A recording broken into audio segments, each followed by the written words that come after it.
সবাইকে শুভেচ্ছা জানাচ্ছি। আশা করছি সবাই ভালো, সুন্দর এবং সুখী সমৃদ্ধ জীবন নিয়ে সুস্থ আছো। এই ভ্রমণ নিয়ে তোমাদের একটা গল্প বা ভ্রমণ সাহিত্য রয়েছে, ভ্রমণ কাহিনী রয়েছে। সেই ভ্রমণ কাহিনীটির নাম হচ্ছে নীলনদ ও পিরামিডের দেশে। তোমরা যদি বইটা খোলো তাহলে দেখতে পাবে যে বইটার মধ্যে আমাদের তৃতীয় গল্প রয়েছে, নীলনদ ও পিরামিডের গল্প, এবং সেই গল্পের মধ্যে আমরা কিন্তু আজকে বিভিন্ন বিষয়ে ভ্রমণ নিয়ে কথা বলবো, কথা হবে, জানা হবে নতুন বিষয়। কারণ তোমরা জানো যে মিশর অলরেডি ইউরোপ মহাদেশে অবস্থিত একটি ইউরোপ।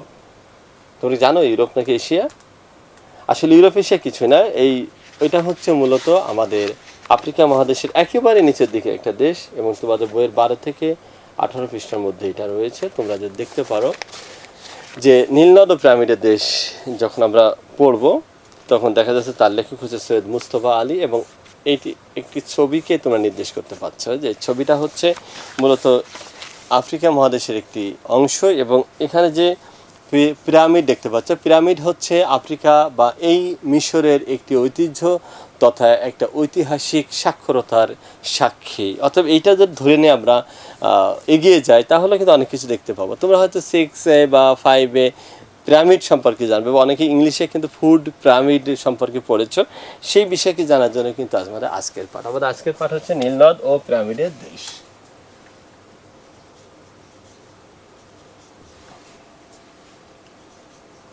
নীল নদের নদীর নাম পৃথিবীর সবচেয়ে বড় নদী। তোমরা জানো যে প্রায় আফ্রিকা মহাদেশে 10টি দেশের মধ্য দিয়ে এই নদীটা গেছে। নীলনদ ও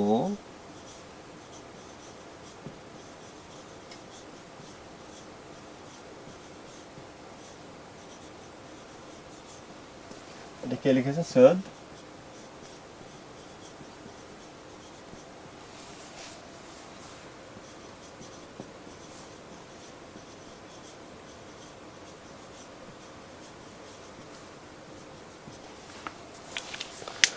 সৈয়দ মুস্তফা আলী সম্পর্কে আমরা জানবো। তারপরে আমরা মূলত এটি একটি ভ্রমণ কাহিনী। তোমরা যদি এটা মনে করো যে এটা আসলে কি কাহিনী, তাহলে এটি হচ্ছে একটি ভ্রমণ কাহিনী। এবং আমরা বলেছি যে আমরা প্রত্যেকটি স্থানে যখন ভ্রমণ করি, ভ্রমণের উদ্দেশ্য থাকে বিভিন্নভাবে বিভিন্ন প্রকার তথ্য নির্ভর। কারণ আমরা বলেছি যে একটা নদী থেকে যদি আমরা আরেকটা নদীতে বেড়াতে যাই, এটাকে আমরা ভ্রমণ বলি, বা যাকে ইংলিশে বলে ভিজিট করা, বা একটা পিকনিক করার জন্য আমরা একটা স্থান থেকে আরেকটি স্থানে চলে যাচ্ছি, সেটা এক প্রকার পিকনিক হতে পারে, সেখানে মজা করে। অর্থাৎ যখন তুমি একটি স্থান থেকে আরেকটি স্থানে যাবা তখন একটা পিকনিক হবে। যেমন তুমি যদি গাইবান্ধার মানুষ হও, কুড়িগ্রামের মানুষ হও, বা তুমি যদি সাতক্ষীরার মানুষ হও, বা যশোরের মানুষ হও, বা ঢাকার মানুষ হও, তুমি কি করবে? যেমন ঢাকা থেকে আমরা যদি চলে যাই কক্সবাজার, তাহলে সেটা আমাদের নতুন স্থান হবে। কারণ কি, কক্সবাজারের খাদ্য, তারা যে সামুদ্রিক মাছ খাচ্ছে, তারা যে বিভিন্ন বিষয় খাওয়া দাওয়া করে, সেটা কিন্তু আমাদের সাথে অনেক সময় আমাদের খাদ্যাভ্যাসের সাথে পরিবর্তন হয়ে যায়। তাহলে এইভাবে যদি দেশের মধ্যে পরিবর্তন হয়, তাহলে দেশের বাইরেও পরিবর্তন হতে পারে। আমরা বলেছি যে এটি একটি দেশ তালিকা, সেই দেশের নাম হচ্ছে মিশর।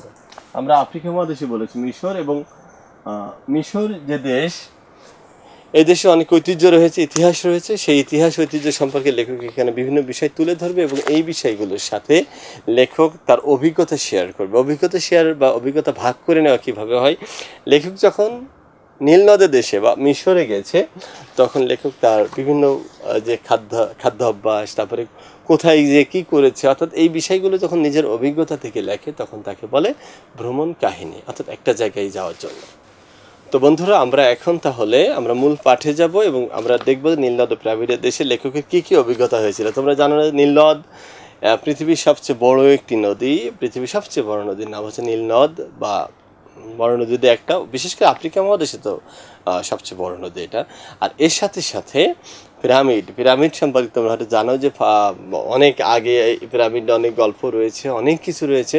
পিরামিড হচ্ছে পৃথিবীর সপ্তম আশ্চর্যের একটা বিষয়। কারণ কি, পৃথিবীতে যেমন আমাদের পাশের রাষ্ট্র ভারতে রয়েছে তাজমহল, পৃথিবীর সপ্তম আশ্চর্যের একটা, ঠিক তেমনই পিরামিড একটি একেবারে অবাক ওয়ান্ডারফুল থিংস, বা একটা পৃথিবীর শ্রেষ্ঠ যে আশ্চর্যবোধক বিষয়গুলো রয়েছে তার মধ্যে একটা। তো আমরা এখন এই বিষয়টা জানবো যে পিরামিড দেশে লেখক গিয়ে, বা মিশরে গিয়ে লেখকের কী অভিজ্ঞতা হয়েছিল, লেখক কী ভেবেছিলেন, এবং কীভাবে লেখক এই বিষয়গুলোর সাথে জড়িয়ে গিয়েছিলেন, সেটা লেখক যেমন মজা পেয়েছেন বিষয়ে, আমরাও ঠিক সেই বিষয়টা নিয়ে আজকে ক্লাসে আনন্দ করব, পড়ব, জানবো, এবং একে অপরের সাথে শেয়ার করবো। আমি আগেই বলেছি লেখক গেছে মিশরে, আমি গেছি নেপালে। আবার তুমি তোমার মামা বাড়ি গেছো বা তুমি একটা জায়গাতে আরেকটা জায়গায়, এই একই সব ঘটনা একই রকম। দেখবে যে তুমি তোমার বন্ধুর বাড়িতে যে খাওয়া দাওয়া করছো, রান্নার স্বাদ আলাদা রকম হয়ে গেছে। এটাও এক প্রকার ভ্রমণের অভিজ্ঞতা বলা হয়। ঠিক আছে, তো আমরা আসলে ভ্রমণ বলতে কিন্তু এইভাবেই বুঝবো, একটা দেশ থেকে আরেকটা দেশে যাওয়া মানে যে ভ্রমণ বা ঘুরে আসা তা না। একটা দেশ থেকে একটা জায়গায় চলে গেলে আগে দেশকে দেখতে হবে, নিজের দেশকে, কারণ নিজের দেশের চেয়ে তো বড় কিছু আর হতে পারে না। কারণ আমাদের বাংলাদেশটা আরও সুন্দর। তোমরা যদি বাংলাদেশে ঘুরে ঘুরে দেখো, বা তুমি স্কুল ঘরের পাশ দিয়ে দেখো না, কত সুন্দর একটা দেশ আমাদের, সবুজে শ্যামলে পাখির কলকাকলিতে মুখরিত দেশ। এত সুন্দর একটি দেশ আমরা আর কোথায় পাবো বলো? তাই তো অনেক কবি বলেছেন, যেমন দেশটি কোথাও খুঁজে পাবে না কো তুমি, সকল দেশের রানী সেজে আমার জন্মভূমি। এই দেশে, এই সবুজে সমারোহে, এই নদীর দেশ এই বাংলাদেশ।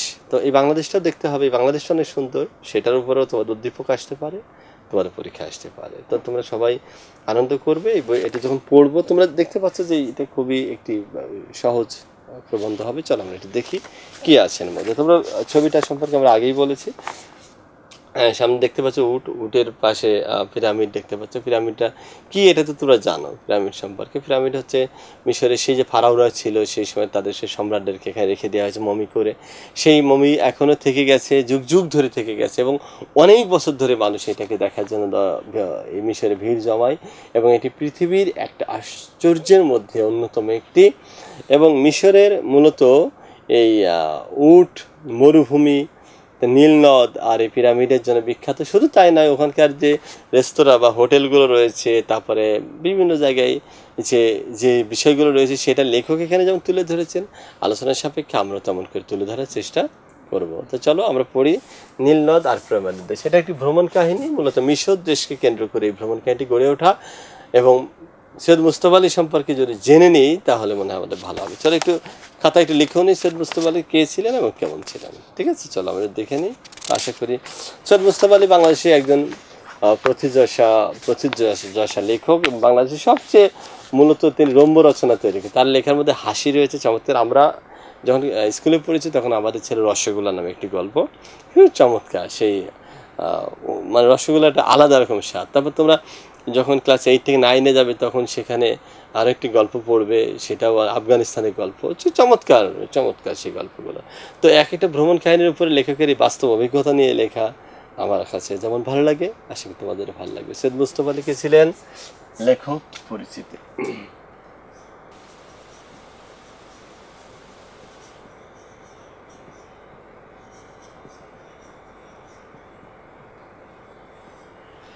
সংক্ষেপে তার নাম নাম হলো সৈয়দ মুস্তফা আলী।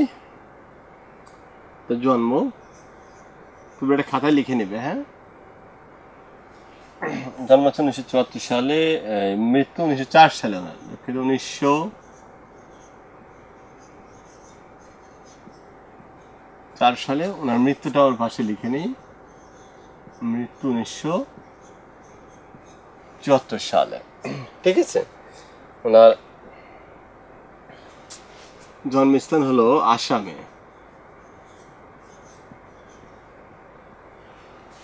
জন্মস্থান হচ্ছে কোথায়? আসামের করিমগঞ্জে। আসামের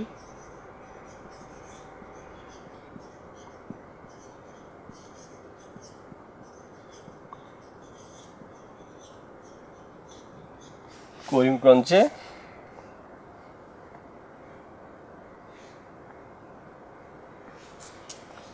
অধ্যয়ন দেখো,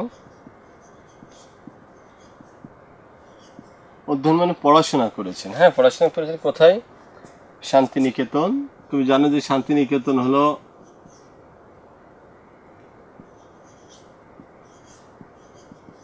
রবীন্দ্রনাথের তৈরি করা। শান্তিনিকেতন,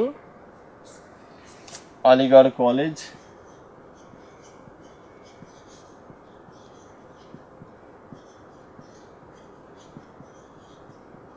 এটা ভারতে। বার্লিন বিশ্ববিদ্যালয়, এটা হলো জার্মানি।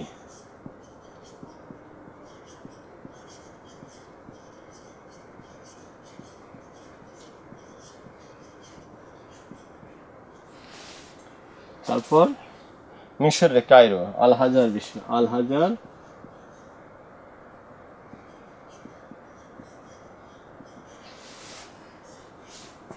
আল আজহার,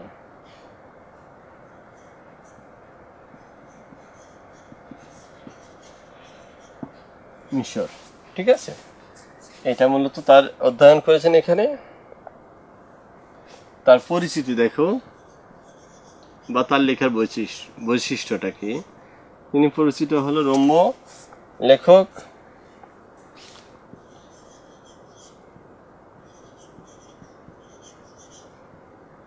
রম্য রচনাকারী বা রম্য লেখক।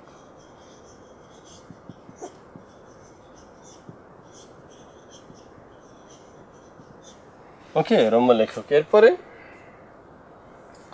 উল্লেখযোগ্য বই বা গ্রন্থ।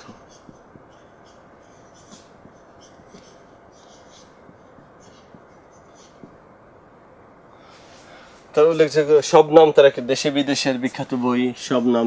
শবনম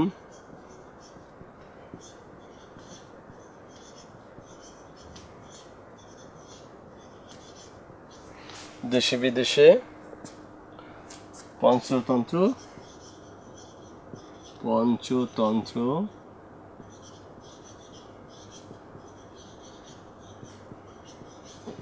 কাঁচা কাহিনী আর জলে ডাঙায়, জলে। এগুলো তার হচ্ছে বই।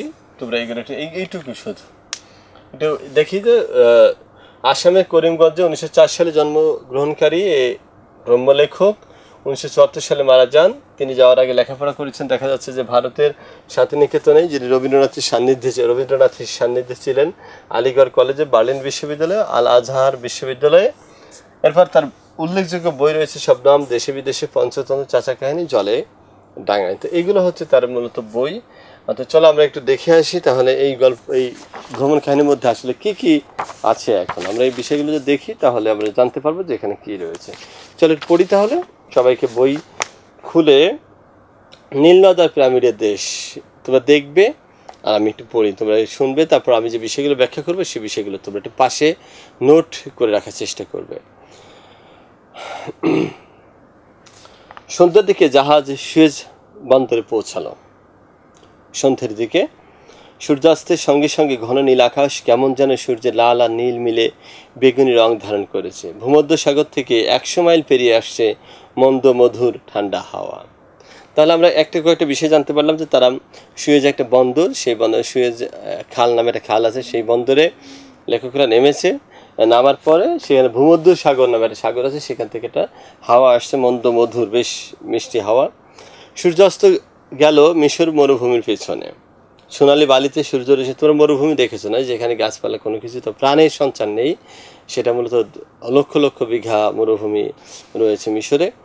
তো সূর্যাস্ত গেলে মিশর মরুভূমির পেছনে সোনালি বালিতে সূর্যরশ্মি প্রতিফলিত হয়ে সেটা আকাশের বুকে হানা দেয় এবং ক্ষণে ক্ষণে সেখানকার রং বদলাতে থাকে। তার একটা রং ঠিক চেনা, কোন জিনিসের রং সেটা বুঝতে না বুঝতে সে রং বদলে গিয়ে অন্য জিনিসের রং ধরে ফেলে। মানে কি, রঙের বদল ঘটে মরুভূমিতে। কি হয়? রঙের বদল ঘটে। তোমরা মনে রাখবে, মরুভূমিতে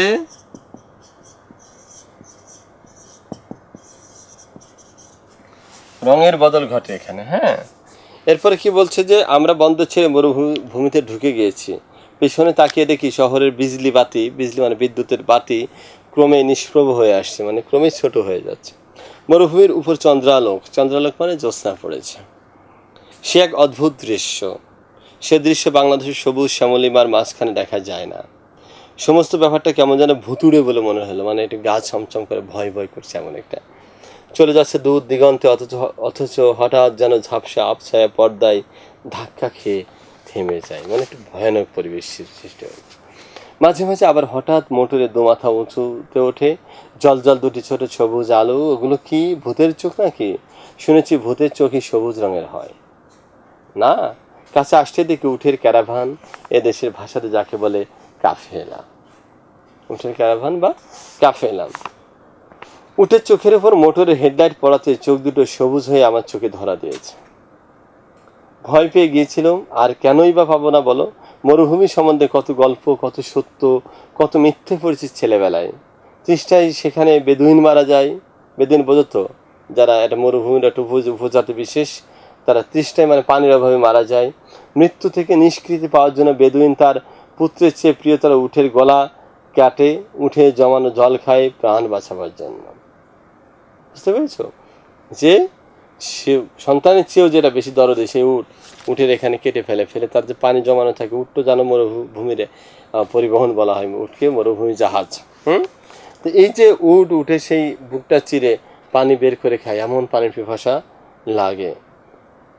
যদি মোটর ভেঙে যায়, যদি কাল সন্ধ্যা অবধি এ রাস্তা দিয়ে আর কোনো মোটর না আসে, স্পষ্ট দেখতে পেলাম এই গাড়ি রওনা হওয়ার পূর্বে 500 গ্যালন জল সঙ্গে তুলে নেয়নি। মানে কি, যখন বলছে যে গাড়িটা ছেড়েছে মরুভূমিতে যাচ্ছে, কিন্তু তখনও সে মনে করতে পারছে যদি গাড়িটা থেমে যায়, যদি কোনো গাড়ি না আসে, তাহলে তো আমরা জল বেনে মারা যাবো, আমাদের কাছে উটও নাই। হ্যাঁ, তাই বলছে যে 500 গ্যালন জল সঙ্গে তুলে নেয়নি, তখন কি হবে ভাই? মরুভূমির ভিতর দিয়ে যাচ্ছি, জাহাজে চড়ার সময় কি কল্পনা করতে পেরেছিলাম জাহাজে চড়ার সঙ্গে সঙ্গে ফোকটে মরুভূমির ভিতর দিয়ে চলে যাব? জাহাজ ছিল পানিতে, হঠাৎ করে মরুভূমিতে এসে গেছে, এখানে পানি নাই, আবার ওখানে পানির অভাব নাই। মানে একটা পরিবেশটা পার্থক্য দেখা দিয়েছে। পার্থক্য হওয়াতে লেখকের মনে একটা সংশয় ছিল যে আমরা কি সেখানে যেতে পারবো কি পারবো না। শিক্ষার্থী বন্ধুরা, তোমরা একটু খেয়াল করো, কতক্ষণ ঘুমিয়েছিল মনে নেই, মানে গাড়িতে ক্লান্ত ছিল, ঘুমিয়ে পড়েছিল। যখন মোটরের হঠাৎ একটুখানি জোর ঝাঁকুনিতে ঘুম ভাঙলো, তখন দেখি চোখের সামনে সারি সারি আলো। কায়রো পৌঁছে গেছি। তোমরা জানো কায়রো মিশরের রাজধানী শহর। কোথায় গেছে? কায়রো পৌঁছে গেছে, মিশরের রাজধানী শহর। তাহলে কি হলো? শহরতলিতে ঢুকলাম, মানে শহরের ভেতরে ঢুকলাম, খোলা জানালা দিয়ে সারি সারি আলো দেখা যাচ্ছে। এই শহরতলিতে এই কত না রেস্তোরাঁ মানে হোটেল, খাবার হোটেল, কত না রেস্তোরাঁ, কত না ক্যাফে খোলা, খদ্দেরে ঘিস ঘিস করছে, অনেক লোক ঘিস ঘিস করছে। রাত তখন 11টা। আমি বিস্তর বড় বড় শহর দেখেছি, কায়রোর মতো নিশাচর শহর কোথাও চোখে পড়েনি। নিশাচর মানে রাত জেগে থাকা, সারা রাত বেচা কেনা হয়। কায়রোর রান্নার খুশবায়ে মানে গন্ধে, খুশবু থেকে সুগন্ধ, খুশবায়ে রাস্তা ম করছে, মানে চারদিকে খাবারের গন্ধ ছিল। খেয়াল করবে কিন্তু যে লেখক কিভাবে গেছে। মাঝে মাঝে না খেয়ে এসে এমন ধাক্কা লাগে যে মনে হয় নেমে পড়ে এখনই 4টি খেয়ে যায়। বাহ, এখনই 4টি খেয়ে যায়। তো এখানে বলছে যে অবশ্যই রেস্তোরাঁগুলো আমাদের পাড়ার দোকানের মতো নোংরা। তবে জানো যে আমাদের যে দোকান থাকে, দোকানগুলো যেমন কলা ঝুলানো আছে, বিস্কিট ঝুলানো, এরকম নোংরা পরিবেশ আর কি। যাই হোক, চলো আমরা দেখি। সবাই নিকটতম রেস্তোরাঁয় হুড়মুড় করে ঢুকলুম মানে ঢুকে গেলাম, কারণ সবাই তখন ক্ষুধায় কাতর। তড়িঘড়ি 3খানি ছোট ছোট টেবিল একজোড় করে চেয়ারে সাজিয়ে আমাদের বসবার ব্যবস্থা করা হলো। রান্নাঘর থেকে স্বয়ং বাবুর্চি ছুটে এসে তোয়ালে কাঁধে বারবার ঝুঁকে ছিলাম জানালাম। মিশরীয় রান্না ভারতীয় রান্নার মামাতো বোন, কাছাকাছি। অবশ্য ভারতীয় মোগলাই রান্নার বারকোষে হরেক রকম খাবারের নমুনা, বারকোষ মানে সাজানো রয়েছে। তাতে দেখলাম রয়েছে মুরগি মুসাল্লাম, শিক কাবাব, স্বামী কাবাব আর গোটা 5-6 অজানা জিনিস। আমার প্রাণ অবশ্য তখন কাঁদছিল 4টি আতপ চাল, উচ্ছে ভাজা, সোনামুগ ডাল, পটল ভাজা আর মাছের ঝোলের জন্য। মানে আমরা তো বাঙালি, একটু যদি গরম ভাত হয়, একটু যদি নদী থেকে তাজা মাছ মেনে ঝোল করা হয়, এসে গরম ভাত যদি পাটিতে ফেলে ওই গরম ভাতের মাছের ঝোলটাতে আমরা খাই, তো সেটা আমার যেভাবে রস এসে যাচ্ছে, তোমাদেরও তাই। কারণ কি, ওইটা বাঙালি তো। আমি নেপালে যেখানে এই অবস্থায় পড়েছিলাম, ওরা যেটা দিচ্ছিল সেটা আমি মোটেও খেতে পারছিলাম না। আমি ভারতে যেও এই অবস্থায় পড়েছি, ভারতের চেন্নাই যেও আমি দীর্ঘ প্রায় 28 দিন রুটি খেয়েছিলাম। কলকাতায় যেও একটু স্থানীয় খাবার পাওয়া যায়, কিন্তু কলকাতার বাইরে দিল্লিতে গেছি, দিল্লিতে অত ভালো খাবার। মায়ানমারে আমরা গেছি, সেখানেও খুব খাবারের সাথে আমাদের খাবার যায় না, অনেক কষ্ট করে খেতে হয়। শুধু মনে হয় যে ডাল আর ভাত আর মাছের ঝোল যদি হতো। লেখকের ঠিক এরকম মনে হচ্ছে যে এত মুরগির মাসাল্লাম, শিক কাবাব, স্বামী কাবাব আর গোটা 5-6 অজানা জিনিস দেখেও লেখকের লোভ হয়েছিল খাদ্যের পরে, কিন্তু মনে হচ্ছিল দেশি খাবারটা যেন খেলে মনটা তৃপ্তিতে ভরে উঠবে। এইটাই হচ্ছে মূলত এই বাইরে যাওয়ার একটা বিষয় থেকে যায়। বুঝতে পেরেছ? তাহলে এখানে বলছে যে যে কে কী খাবার, যে 4টা আতপ চাল, উচ্ছে ভাজা, সোনামুগের ডাল, পটল ভাজা আর মাছের ঝোলের জন্য লেখকের অনেক অস্থিরতা লাগছিল। অত শত বলি কেন, শুধু ঝোল ভাতের জন্য হলেও তো হবে, কিন্তু ওইসব জিনিসটা আর বাংলাদেশের বাইরে পাওয়া যায় না। কাজে শোক করে কী লাভ, কষ্ট পেয়ে আর কী হবে, যা আছে তাই খেতে হবে। আহারাদি সমাপ্ত করে আমরা ফের গাড়িতে উঠলাম। ততক্ষণে আমরা কায়রো শহরে ঠিক মাঝখানে ঢুকে গিয়েছি। গন্ডায় গন্ডায় রেস্তোরাঁ, মানে খাবারের হোটেল, সিনেমা, ডান্স হল, ক্যাবারে, হ্যাঁ, খদ্দেরের তামাম শহরটা কী বলছে অবজার্ভ করছে, মানে ছোটাছুটি বলতে সবাই খদ্দেররা। কত জাত বেজাতের লোক এখানে, মানে সারা পৃথিবী থেকে মিশরের লোক যায়, তোমরা জানো। ওই দেখো, অতি খানদানি নিগ্রো, নিগ্রো বোঝো তো, কালো জাতের। এখন আর নিগ্রো শব্দটা আমরা ব্যবহার করবো না, কারণ নিগ্রো শব্দটাকে অনেকটা কালো কৃষ্ণাঙ্গদের আমরা হেয় করার জন্য বলা হয়, কিন্তু সেটা করা যাবে না। আর যারা কৃষ্ণাঙ্গ বলতে হবে তাদের, যারা কালো তারা কৃষ্ণাঙ্গ, যারা সাদা তারা শ্বেতাঙ্গ। তাই বলছে যে ওই দেখো অতি খানদানি নিগ্রো, ভেড়ার লোমের মতো কুকড়া কালো চুল, লাল লাল পুরো দুখানা ঠোঁট, বোচা নাক, ঝিনুকের মতো দাঁত, আর কালো চামড়া, কি অসীম সৌন্দর্য। আমি জানি এরা তেল মাখে না, কিন্তু আহা, ওদের সর্বাঙ্গ দিয়ে যেন তেল ঝরছে। অর্থাৎ এই যে কালো মানুষের উপর লেখকের যে দৃষ্টিভঙ্গি, তোমরা জানো যে পৃথিবীতে নেলসন ম্যান্ডেলা নামে একজন অনেক বড় নেতা ছিলেন দক্ষিণ আফ্রিকার, উনিও কালো ছিলেন। উনি কৃষ্ণাঙ্গ বা শ্বেতাঙ্গদের এক করেছিলেন দক্ষিণ আফ্রিকাতে, এবং দক্ষিণ আফ্রিকা এই আফ্রিকা মহাদেশে এখন পর্যন্ত শ্রেষ্ঠ উন্নত দেশ। আমেরিকাতে এরকম সাদা এবং কালোরা আলাদা ছিল। সেখানে আই হ্যাভ এ ড্রিম, অর্থাৎ মার্টিন লুথার কিং নামে একজন ভদ্রলোক নেতা, তিনি বক্তব্য দিয়ে বলেছিলেন যে আমেরিকাকে ক্রিয়েট করার জন্য, আমেরিকাকে পৃথিবীর সবচেয়ে বড় রাষ্ট্র করার জন্য সাদা এবং কালোদের এক হয়ে কাজ করতে হবে। Say I have a dream, বাবার এক স্বপ্ন আছে, সেই নতুন স্বপ্নের কথা বলতে যে আব্রাহাম লিঙ্কনের এই উত্তরসূরি অর্থাৎ নেতা, কি বললাম, মার্টিন লুথার কিং, তিনি কিন্তু ঘোষণা করেছিলেন যে শ্বেতাঙ্গ এবং খ্রিস্টাঙ্গদের এক হতে হবে, নিগ্রোদের এবং সাদাদের এক হতে হবে। যাই হোক, আমরা নিগ্রো বলবো না, আমরা বলবো কৃষ্ণাঙ্গ। ওই দেখো সুদানবাসী, সুদান একটা দেশ, তোমরা জানো যে সুদান ইতিমধ্যেই দুটো দেশের, দক্ষিণ সুদান স্বাধীনতা লাভ করেছে। সুদানবাসী সবাই প্রায় 6 ফুট লম্বা, আমি কিন্তু 6 ফুট লম্বা, 6 ফুট লম্বা, আর লম্বা আলখাল্লা পরেছে বলে মনে হয়, লম্বা আলখাল্লা লম্বা জামা, ঢিলা জামা বিশেষ, দৈর্ঘ্য 6 ফুটের চেয়েও বেশি। এদের রং ব্রোঞ্জের মতো, এদের ঠোঁট নিগ্রোদের মতো পুরো নয়, টকটকে লালও নয়। কায়রোতে বৃষ্টি হয় দৈবাত, দৈবাত মানে একেবারে অনেক দিন পর পর হঠাৎ, তাও 2-1 ইঞ্চির বেশি নয়, অল্প বৃষ্টি হয়। তাই লোকজন সব বসেছে হোটেলে, কাফের বারান্দায় কিংবা চাতালে। শুনলাম ওখানকার বায়োস্কোপও বেশি হয় খোলা মেলাতে। মোটর গাড়ি বড্ড তাড়াতাড়ি চলে বলে ভালো করে সব কিছু দেখতে পেল না, কিন্তু এইবার চোখের সামনে ভেসে উঠল অতি রমণীয় এক দৃশ্য, নীল নদ। চাঁদের আলোতে দেখছি নীলের উপর দিয়ে চলছে মাঝারি ধরনের খেলা মহাজনী নৌকা, হাওয়াতে কাছে তেকুনা পাল পেটুক ছেলের মতো পেট ফুলিয়ে দিয়ে। ভয় হয়, আর সামান্য একটুখানি জোর হাওয়া বইলেই বুঝি পাল্টা এক ঝাটকায় চৌচির হয়ে যাবে, নয় নৌকাটি পিছনে ধাক্কা খেয়ে গোটা 2.5 ডিগবাজি খেয়ে নীলের অতলে গলিয়ে যাবে। মানে কি, এইভাবে বেঁকে বেঁকে নৌকাটা যাচ্ছে। হঠাৎ করে লেখকের ভয় হলো যে নীল নদের এই নৌকাগুলো যে ডুবে যায়। এই নীলের জল দিয়ে এদেশে চাষ হয়, নীল নদের পানি দিয়ে দেশে চাষ হয়। এই নীল তার বুকে ধরে শেষ চাষের ফসল মিশরের সর্বত্র পৌঁছে যায় নীলের এই পানি, নীল নদের এই পানি দিয়ে।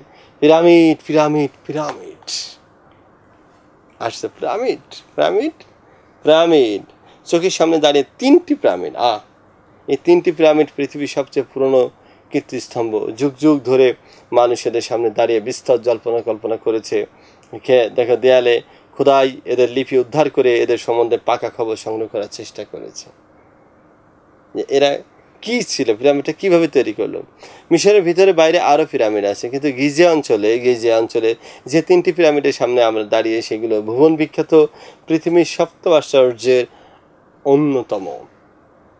আমরা বলেছি প্রায় 500 ফুট উঁচু, এই 6 ফুট, এর একেবারে 100 গুণ বড়, 500 ফুট উঁচু বলে না দেখে চট করে পিরামিডের উচ্চতা সম্বন্ধে একটা ধারণা করা যায় না, এমনকি চোখের সামনে দেখেও ধারণা করা যায় না এরা ঠিক কতখানি উঁচু। চ্যাপ্টা আকারের একটা বিরাট জিনিস আস্তে আস্তে ক্ষীণ হয়ে 500 ফুট উঁচু না হয়ে যদি চোঙ্গার মতো একই সাইজ রেখে রেখে উঁচু হতো, তবে স্পষ্ট বোঝা যেত 500 ফুটের উচ্চতা কতখানি উঁচু। মানে এটা তো এইভাবে করা, এটা যদি এইভাবে থাকতো তাহলে এটা অনেকক্ষণ বোঝা যেত যে এটা কত উঁচু হতে পারে পিরামিডের। তাহলে এখানে বলছে যে তাই বোঝা যায় এই বস্তু তৈরি করতে কেন 23 লক্ষ টুকরো পাথরের 23 লক্ষ টুকরো পাথরের আয়োজন হয়েছিল। এইটাই কত, 23 লাখ। একটা পিরামিড তৈরি করতে 23 লাখ পাথরের দরকার হয়েছিল। তাহলে আমাদের যে বোঝা 23 লাখ যে পাথরের লেগেছিল সেটা কিন্তু আসলে একটা মারাত্মক বিষয় তোমরা মনে করতে পারো। হ্যাঁ, ওকে। তাহলে এখানে বোঝা যায় যে এই বস্তু তৈরি করতে কেন 23 লাখ টুকরো পাথরের প্রয়োজন হয়েছিল। টুকরো বলতে একটু কমিয়ে বলা হলো, কারণ এর 4-5 টুকরো একত্র করলে একখানা ছোট ছোট ইঞ্জিনের সাইজ এবং ওজন হয়। মানে বড় বড় পাথর, কিন্তু 23 লক্ষ পাথর আছে। হ্যাঁ, কিংবা বলতে পারো 6 ফুট উঁচু এবং 3 ফুট চওড়া করে এই পাথর দিয়ে একটা দেয়াল বানালে যে দেয়াল লম্বায় 650 মাইল হবে। 650 মাইল, প্রায় 1100 কিলোমিটার।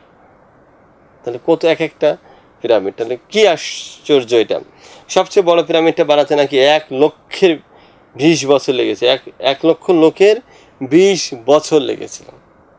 ফারাও সম্রাটরা বিশ্বাস করতেন তাদের শরীর যদি মৃত্যুর পর পচে যায় কিংবা কোনো প্রকার আঘাতে ক্ষত হয় তবে তারা পরলোকে অনন্ত জীবন পাবে না। তাই মৃত্যুর পর দেহকে মমি বানিয়ে সেটাকে এমন একটা শক্ত পিরামিডের ভিতর রাখা হতো যে তার ভিতর ঢুকে কেউ যেন মমিকে ছুঁতে পর্যন্ত না পারে। নিদ্রিতের চোখে যে রকম পড়ে আমার চোখে ঠিক তেমনি এসে পড়লো পশ্চিম আকাশ থেকে চন্দ্রাস্তের রক্তছটা আর পূর্বাকাশ থেকে নব অরুণোদয়ের পূর্বাভাস। মানে কি বলে যে একদিকে চাঁদ ডুবে গেল, একদিকে নতুন অরুণোদয়। অরুণ মানে সূর্য, সকালে সূর্যটা উদয় হলো। রাস্তা ক্রমে শুরু হয়ে আসছে। রাস্তা দুদিকে দোকানপাট এখনো বন্ধ। দু একটা কফির দোকান খুলি করছে। ফুটপাতে লোহার চেয়ারের ওপর পদ্মাসনে বসে 2-4টি সুদানি দারোয়ান তসবি জপছে। খবরের কাগজগুলো দোকানের সামনে অল্প একটু ভিড়। তরল অন্ধকার সরল আলোর জন্য ক্রমেই জায়গা করে দিচ্ছে। বাহ, আধো ঘুমে আধো জাগরণে জড়ানো হয়ে সব কিছুই যেন কিছু কিছু দেখা হলো। সবচেয়ে সুন্দর দেখাচ্ছিল মসজিদের মিনারগুলো। এদের বহু মিনার দাঁড়িয়ে আছে আল্লাহ নামাজের ঘর মসজিদের উপর। মসজিদের যে নিপুণ মোলায়েম কারুকার্য আছে সেরকম করবার মতো হাত আজকের দিনে কারণ নেই। মানে ওখানকার যে মস্ক বা মসজিদ সেটাও অনেক সুন্দর কারুকার্যে একেবারে ঢেকে রাখা।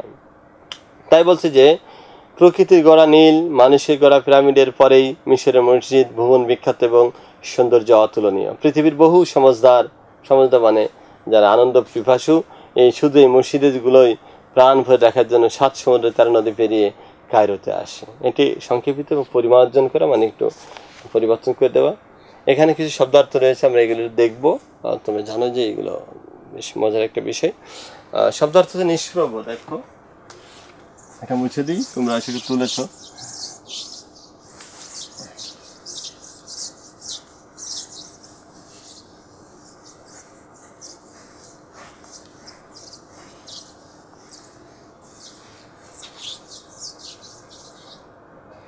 এটি হচ্ছে কি বললাম, নিষ্প্রভ মানে হচ্ছে প্রবাহহীন বা দীপ্তিহীন।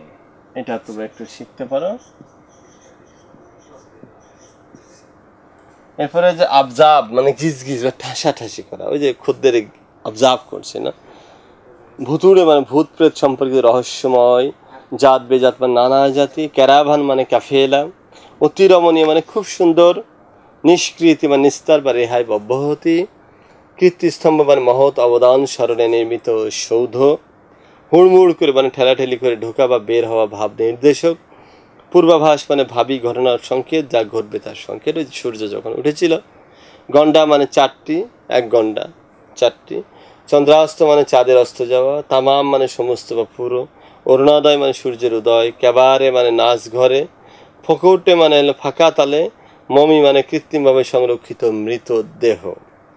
এটা পড়লে বাংলাদেশের প্রতিবেশী বা অন্য কোনো দেশের সংস্কৃতির পরিচয় দিতে পারবে। মানে আমরা গল্প করেছি ভারতের, গল্প করেছি নেপালের, গল্প করেছি মায়ানমারের। তোমরা এটা পারবে। চলো পাঠ পরিচিতি দেখে নিই। এটা ছিল শব্দার্থ টিকা। এখন আমরা দেখবো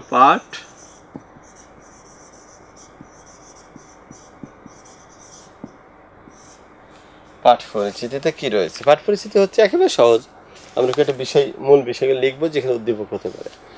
বিশ্বের প্রাচীনতম সভ্যতাগুলোর মধ্যে একটি হচ্ছে মিশর। প্রাগৈতিহাসিক যুগ থেকে মিশরের নীলনদকে ঘিরে গড়ে উঠেছে এই সভ্যতা।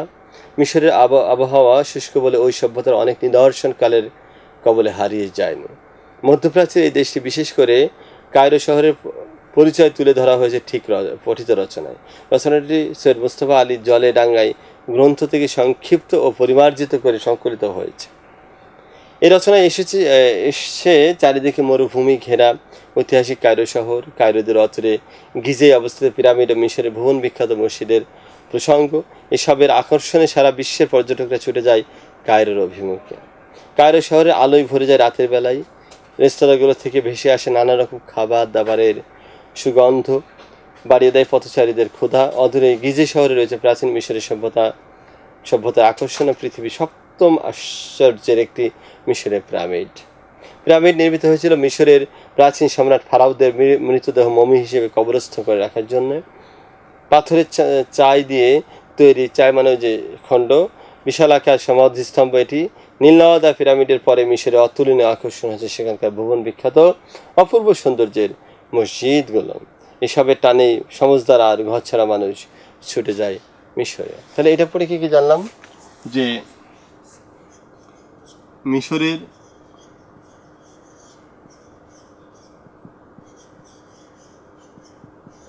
পরিবেশ মানে মরুভূমি, ঠান্ডা, শুষ্ক, এটা জানলাম। তারপরে অন্যদের খাদ্যাভ্যাস এটা জানলাম। পোশাকের কথা আসছে, পোশাক, তারপরে খাদ্যাভ্যাস গেল, পোশাক গেল, হ্যাঁ। তারপরে প্রাকৃতিক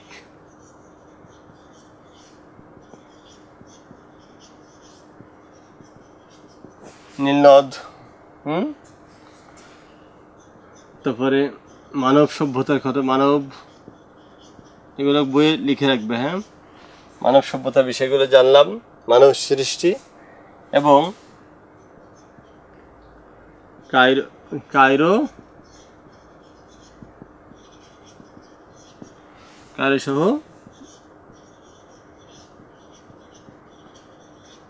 বিভিন্ন স্থানের বিবরণ। এই বিষয়গুলো আমরা একটু জেনেছি এখান থেকে, এবং আশা করি এই বিষয়গুলোর উপর তোমরা বেশ ভালোভাবে বুঝতে পেরেছো।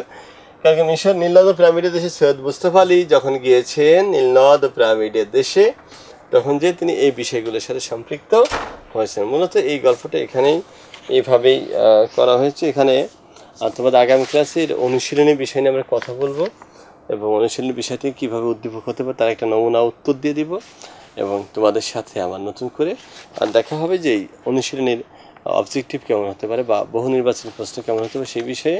তো ততক্ষণ তোমরা ভালো থেকো, সুস্থ থাকো, আর দেখা হচ্ছে তোমাদের সাথে আগামী ক্লাসে এই নীলনদ এবং পিরামিডের দেশ নিয়ে। সবার জন্য শুভকামনা।